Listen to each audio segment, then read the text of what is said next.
Welcome to inside Oman. ഇന്നത്തെ നമ്മുടെ വിഷയം എന്ന് പറയുന്നത് മൊബൈൽ ഫോൺസ് അല്ലെങ്കിൽ IT എക്യുപ്മെൻറ്റ്സ് യൂസ് ചെയ്തിട്ട് വരാവുന്ന ഹെൽത്ത് ഹസാർഡ്സിനെ കുറിച്ചിട്ടാണ്. അപ്പോൾ നിങ്ങൾ ചിന്തിക്കുന്നുണ്ടാവും, ഇതൊക്കെ നിങ്ങൾക്ക് അറിയാവുന്ന കാര്യങ്ങളാണല്ലോ എന്ന്. അതായത് റേഡിയേഷൻ കൊണ്ടുവരുന്ന പ്രോബ്ലംസ്, ഐസൈറ്റിന് വരുന്ന പ്രോബ്ലംസ്, ഇതൊക്കെ നമുക്ക് അറിയാം. പക്ഷെ നമുക്ക് അറിയാത്തതും അല്ലെങ്കിൽ നമ്മുടെ ശ്രദ്ധയിൽപ്പെടാത്തതുമായിട്ടുള്ള ഒന്ന് രണ്ട് കാര്യങ്ങളെക്കുറിച്ച് ഡിസ്കസ് ചെയ്യാനാണ് ഞാൻ ഈ വീഡിയോ ചെയ്യുന്നത്. എൻ്റെ ഈ ചാനൽ നിങ്ങൾ സബ്സ്ക്രൈബ് ചെയ്തിട്ടില്ലെങ്കിൽ സബ്സ്ക്രൈബ് ചെയ്യുക, കൂടെയുള്ള ബെല്ലൈക്കണും കൂടി പ്രസ് ചെയ്യുക. എങ്കിൽ മാത്രമേ എൻ്റെ നെക്സ്റ്റ് വീഡിയോസിൻ്റെ നോട്ടിഫിക്കേഷൻസ് നിങ്ങൾക്ക് ലഭിക്കുകയുള്ളൂ. അപ്പോൾ നമുക്ക് വീഡിയോയിലോട്ട് കടക്കാം. Health hazard number 1, repetitive strain injury. Repetitive strain injury എന്ന് പറയുന്നത് ഒരു പ്രവൃത്തി തന്നെ കണ്ടിന്യൂസ് ആയിട്ട് റെസ്റ്റ് ഇല്ലാതെ ചെയ്യുമ്പോൾ നമ്മുടെ മസിൽസിനും ഞരമ്പുകൾക്കും വേദന അനുഭവപ്പെടും. ഇതിന് കാരണം ജോയിൻസിന് സംഭവിക്കുന്ന വീക്കവും നീരുമാണ്. Wrist, eyes, thumbs, neck and back മസിൽസിലാണ് ഇത് കൂടുതലായും കാണപ്പെടുന്നത്. നമ്മൾ എല്ലാവരും മൊബൈൽ ഫോൺസ് ഉപയോഗിക്കുന്നവരാണ്. ടൈപ്പ് ചെയ്യാനായിട്ട് കൂടുതലായും നമ്മുടെ തള്ളവിരലാണ് ഉപയോഗിക്കുന്നത്. അപ്പോൾ ദിവസേന ശരാശരി 4 മുതൽ 10 മണിക്കൂർ വരെ ഒരു വ്യക്തി മൊബൈൽ ഫോൺ ഉപയോഗിക്കുന്നു. ഇതിൻ്റെ നിരന്തരമായ ഉപയോഗിക്കുന്ന സമയത്ത് തള്ളവിരലിൻ്റെയും റിസ്റ്റിൻ്റെയും ജോയിൻറ്റിന് നീരും വീക്കവും സംഭവിക്കുന്നു. തുടർന്ന് കഠിനമായ വേദനയിലേക്ക് അത് നീങ്ങുന്നു. ഇത് ഒഴിവാക്കാനായിട്ട് നമുക്ക് കുറച്ച് കാര്യങ്ങൾ ചെയ്യാം. റൈസ് പ്രോട്ടോകോൾ എന്താണെന്ന് നോക്കാം. R for rest, I for ice, C for compression, E for elevation. Rest എന്ന് പറയുന്നത് 48 മണിക്കൂറെങ്കിലും നമ്മുടെ മൊബൈൽ ഫോൺ ഒഴിവാക്കി വെച്ച് റെസ്റ്റ് ചെയ്യേണ്ടതാണ്. അതുപോലെ വേദനയുള്ള ഭാഗത്ത് ഐസ് പാക്ക് വയ്ക്കുക.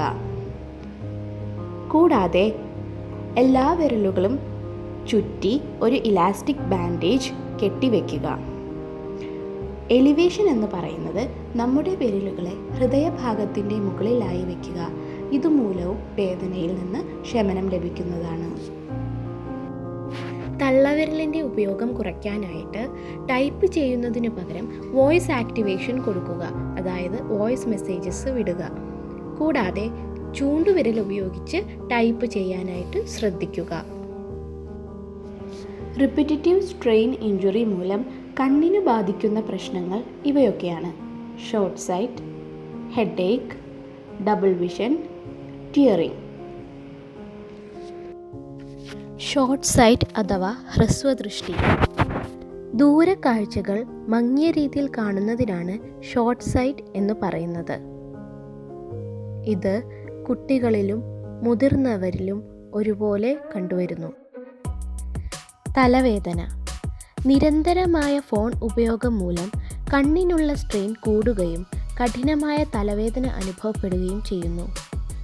ഡബിൾ വിഷൻ അഥവാ ഇരട്ട ദൃശ്യം.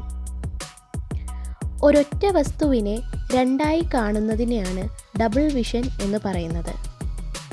കണ്ണിന് കൊടുക്കുന്ന സ്ട്രെയിൻ മൂലം ഇത് സംഭവിക്കുന്നു.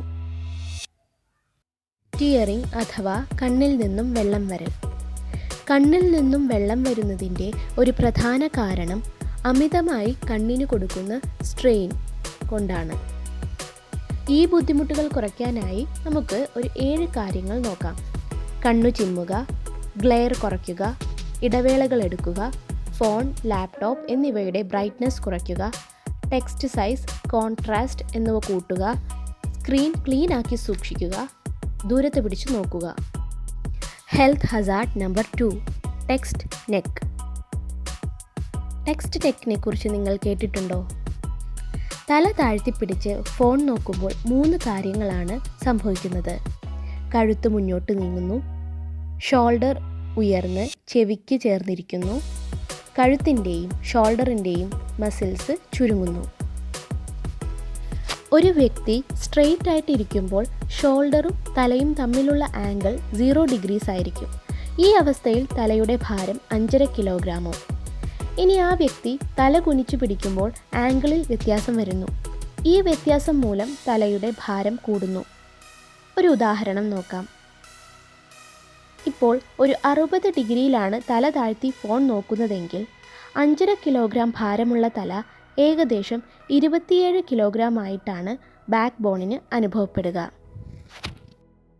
റെഗുലറായിട്ട് ഈ അവസ്ഥയിലാണ് നമ്മുടെ ഫോൺ ഉപയോഗമെന്നുണ്ടെങ്കിൽ ബാക്ക് ബോണിന് വളവ് അഥവാ ബെൻഡ് വരാൻ സാധ്യതയുണ്ട്. കൂടാതെ ഈ ബെൻഡ് മൂലം ഞരമ്പുകൾക്കിടയിലൂടെ രക്തയോട്ടം കുറയുന്നു, വേദന തുടങ്ങുന്നു. ടെക്സ്റ്റ് നെക്ക് അവസ്ഥയെ ഒഴിവാക്കാനായിട്ടുള്ള കാര്യങ്ങളാണ് ഇനി പറയുന്നവ. Look forward. മൊബൈൽ ഫോൺസ് കണ്ണിന് നേരെ കൊണ്ടുവരിക. ഇനി ഫോൺ താഴെ പിടിക്കുകയാണെങ്കിൽ കഴുത്ത് കുനിക്കാതെ കണ്ണ് മാത്രം താഴോട്ട് കൊണ്ടുവരിക. Posture check. നട്ടെല്ലിലുള്ള വളവ് വരാത്ത രീതിയിൽ ഇരിക്കാൻ ശ്രമിക്കുക. ഒരുപാട് നേരം ഉപയോഗിക്കുകയാണെങ്കിൽ അതിന് പറ്റിയ സപ്പോർട്ടീവ് ചെയറും കൈവയ്ക്കാനായിട്ട് ഒരു ടേബിളും ഉപയോഗിക്കുക. Break time. 20 മിനിറ്റ് ഇടവേളകളിൽ റെസ്റ്റ് എടുക്കുക. സ്ട്രെച്ചിങ്. ഈ കാണിക്കുന്ന രീതിയിൽ സ്ട്രെച്ച് ചെയ്യുക. കുട്ടികളിലെ ടെക്സ്റ്റ് നെക്ക്. കുട്ടികളിലെ ടെക്സ്റ്റ് നെക്ക് വളരെ അപകടകാരിയാണ്. മൊബൈൽ ഫോൺസ്, ടാബ്ലറ്റ്സ് എന്നിവ തല കുനിച്ചു വെച്ച് നോക്കുന്നതും ഇത് തുടർച്ചയായി എല്ലാ ദിവസവും ആവർത്തിക്കുകയും ചെയ്യുമ്പോൾ അവരുടെ ആ നേർത്ത എല്ലുകൾ വളഞ്ഞു പോകുന്നു. ഈ വളവ് ഭാവിയിൽ സ്ഥിരമാവുകയും ശരീരഭാവത്തിൽ തന്നെ വ്യത്യാസം വരികയും ചെയ്യുന്നു. അതായത് അവർ ഇരിക്കുന്നതിലും നടക്കുന്നതിലും ഒരു വളവ് അനുഭവപ്പെടുന്നു. കുട്ടികളിലെ ഈ അവസ്ഥയെ എങ്ങനെ മറികടക്കാമെന്ന് നോക്കാം. മൊബൈൽ ഫോൺസ് ഐ ലെവലിന് നേരെ പിടിക്കാൻ പറയുക. സ്ട്രെയിറ്റ് ആയിട്ട് ഇരുത്തുകയും ഇടവേളകളിൽ നിർബന്ധമായും ബ്രേക്ക് അടുപ്പിക്കുകയും ചെയ്യണം. അതിനായിട്ട് ടൈമർ സെറ്റ് ചെയ്യാം. അറ്റ്ലീസ്റ്റ് അവർ ഇരിക്കുന്ന പൊസിഷനെങ്കിലും ചേഞ്ച് ചെയ്ത് കൊടുക്കണം. ടാബ്ലറ്റ്സ്, മൊബൈൽ ഫോൺസ് എന്നിവ ടേബിളിലോ മറ്റോ വെച്ച് കാണാൻ പറയുക. ഇത് കൈകളിലും റിസ്റ്റിലും ഉണ്ടാക്കുന്ന പ്രഷറിനെ കുറയ്ക്കുന്നു. സ്ക്രീനിൻ്റെ ബ്രൈറ്റ്നസ് കുറയ്ക്കുക. Health hazard number 3. Phantom vibration syndrome. Phantom vibration syndrome എന്ന് നിങ്ങൾ കേട്ടിട്ടുണ്ടോ? കേട്ടിട്ടില്ലെങ്കിലും നിങ്ങളിൽ ചിലരെങ്കിലും ഇത് അനുഭവിച്ചിട്ടുണ്ടാകും. എന്താണെന്ന് നോക്കാം. നമ്മുടെ പോക്കറ്റിലോ ബാഗിലോ കിടന്ന് ഫോൺ റിങ് ചെയ്യാത്ത സമയത്ത് അല്ലെങ്കിൽ മെസ്സേജോ നോട്ടിഫിക്കേഷനോ വരാത്ത സമയത്തും ഒരാൾക്ക് തോന്നുകയാണ് ഫോൺ റിങ് ചെയ്തെന്നും മെസ്സേജും നോട്ടിഫിക്കേഷനും വന്ന് ഫോൺ വൈബ്രേറ്റ് ചെയ്യുന്നുണ്ടെന്ന് തോന്നുകയാണെങ്കിൽ അതാണ് ഫാൻറ്റം വൈബ്രേഷൻ സിൻഡ്രോം എന്ന് പറയുന്നത്. ഇത് ഒരു വലിയ ആരോഗ്യ പ്രശ്നമല്ലെങ്കിൽ കൂടിയും ഇതിനെ അറിഞ്ഞിരിക്കുന്നത് നല്ലതാണ്. കാരണം ലോകത്തിൽ ഇന്ന് 68% ആളുകളും ഫാൻറ്റം വൈബ്രേഷൻ സിൻഡ്രോം അനുഭവിക്കുന്നുണ്ട്. ഇത് തികച്ചും മനസ്സിൻ്റെ പ്രശ്നമായതുകൊണ്ട് തന്നെ ഇതിനെ ഒഴിവാക്കാനായിട്ട് മനസ്സിന് റെസ്റ്റ് കൊടുക്കുക, അതുപോലെ മൊബൈൽ ഫോൺ ഉപയോഗിക്കാത്ത കാര്യങ്ങളിൽ കൂടുതലായും ഏർപ്പെടുക. Health hazard number 4. Imbalance in sleeping pattern. നമ്മുടെയെല്ലാം ബ്ലഡിലുള്ള മെലാറ്റിൻ കണ്ടൻ്റാണ് ഉറക്കത്തെ നിയന്ത്രിക്കുന്നത്. ലാപ്ടോപ്സും മറ്റും ബെഡ്റൂമിലോ ബെഡിലോ ഓണാക്കി വയ്ക്കുന്നത് മൂലം സ്ക്രീനിൽ നിന്നും വരുന്ന ആർട്ടിഫിഷ്യൽ ലൈറ്റ്സ് ബ്ലഡിലുള്ള മെലാറ്റിൻ കണ്ടൻറ്റിനെ കുറയ്ക്കുന്നു. ഇത് ഉറക്കത്തെ സാരമായി ബാധിക്കുന്നു. അതുകൊണ്ട് മാക്സിമം ലാപ്ടോപ്സും അതുപോലെയുള്ള വസ്തുക്കൾ ബെഡ്റൂമിൽ വെക്കാതിരിക്കുക. ഇനി വെക്കുകയാണെങ്കിൽ തന്നെ പ്രോപ്പറായിട്ട് സ്വിച്ച് ഓഫ് ചെയ്യുക.